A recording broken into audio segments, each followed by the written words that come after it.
pokea Injili na kulihubiri neno la Mungu kwa uvumilivu wote na mafundisho.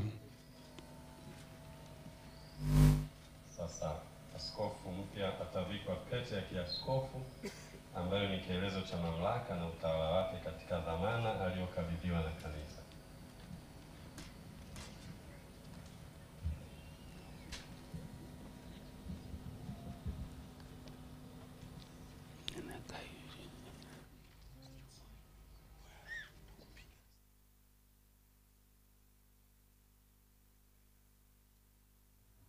Alama ya uaminifu.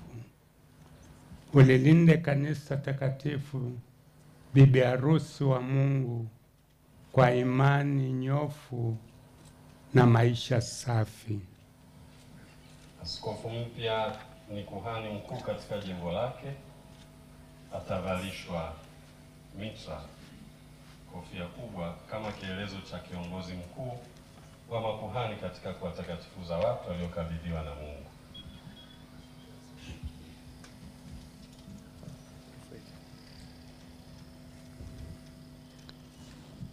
Pokea mitra na wangavu wa utakatifu ung'ae ndani yako, ili hata utakapoonekana kama mkuu wa wachungaji ustahili kuipokea taji ya utukufu isiyo na mwisho. Askofu mpya atakabidhiwa fimbo ya kichungaji, ni kielezo cha uchungaji mwema analopasika kumshuhudia katika kulisimamia kanisa la Mungu.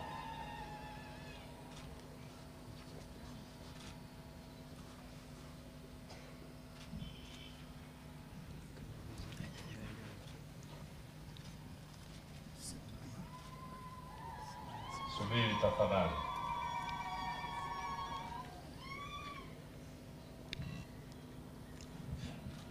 Pokea bakora, alama ya kazi ya uchungaji, na ulichunge kundi lote ambalo ndani yake Roho Mtakatifu amekuweka kuwa uwe askofu, ili ulisimamie kanisa la Mungu.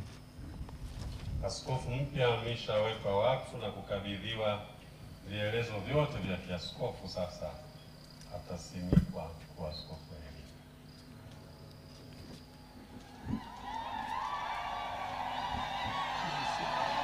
Balozi wa Baba Mtakatifu, askofu